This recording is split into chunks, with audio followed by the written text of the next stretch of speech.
Did Wilt Chamberlain really score 100 points? Yes, I'm going to answer the question, but it's not the only question I'm going to answer. I'm also going to talk about why people say it, what's the evidence that he didn't or did, and on top of that is why does the media care about it if it did or didn't happen? And I'll get into that in a second, but first of all, did he do it? Yes, he 100% did. Now I'm going to give you a few evidences for it. Number one, 4,500 eyewitnesses. Listen. When you have that many people who witness you do something and not a single person ever says, oh no, he didn't. Let me tell you something. You're not getting 4,500 people to sign NDAs. It's not possible. You're not getting the Knicks players to sign NDAs and make up a lie that Wilt Chamberlain scored 100 points on them. Nobody's lying about that. Right? And not just that, but like the radio recording was there. So it happened, right? There is no way to deny it. That's the second piece of evidence, by the way, the radio recording. It literally exists. You can find it on YouTube. You can find it on the internet, and people still deny it. Now, the third one is the stat sheet. Here's the reality about stat sheets. The fact that they exist means it's documented, right? Most of the games in the past, guess what, are not on footage. So we know they did happen because they were recorded on stat sheets. So the games that Wilt had that he didn't play the best, where he didn't score as many points, or he had a bad shooting night, they recorded those games too. But it just happened to be that this night is so good that people reject it.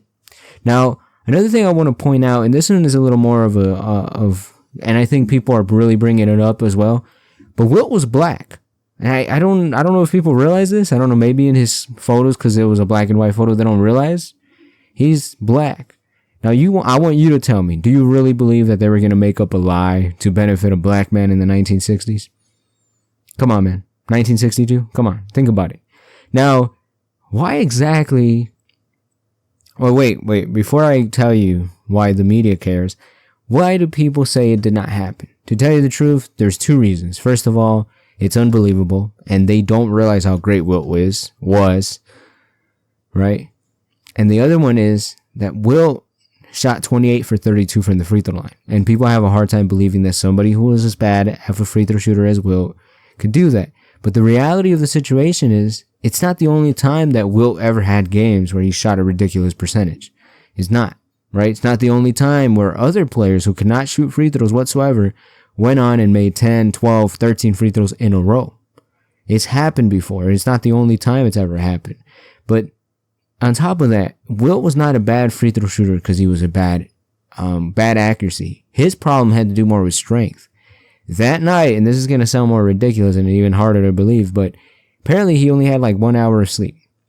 So when he was playing the game, he probably wasn't feeling as strong as he would have usually, which probably ended up helping him make more jump shots and free throws, which is kind of weird to think about, but that is probably the simplest explanation. Or the shot was just falling that night. We really can't explain it. But now that we got that out of the way, and I know people are still going to reject it, but why does the media care so much? Every year the media says, can anybody score 100 points? That's like a topic that you know they're going to bring up every year around the same time. But why does the media care? To tell you the truth, is because Wilt's 100-point game, I'm going to tell you something about his 100-point game. It predates every other record. It overshadows it. And it's very hard to promote the players of today when the dude who died in 1999 and who played 60 years ago is the most dominant player ever. You know, and so when you start discrediting it, that's when it happens. Because if you think about it, who were the people who started questioning a 100-point game? It wasn't really YouTubers. You could see some YouTubers make it. I think Michael Zemble was the first one that I ever saw. But it's really the media. Once the media started doubting it, and you had personnel in the media doubt it, that's when people started doubting it overall. So, I mean, I have a lot of things to talk about, and I have a lot of videos to work on. And, you know, I have a busy day, so I didn't have enough time. But make sure you like and subscribe. I have some videos coming up. I'm going to try to do some documentaries in the future. I just got to find time to be able to do them. I started working, so it's kind of hard. If you subscribe and I can make some money off of YouTube, I'll definitely be able to put more time into it. So make sure you like and subscribe.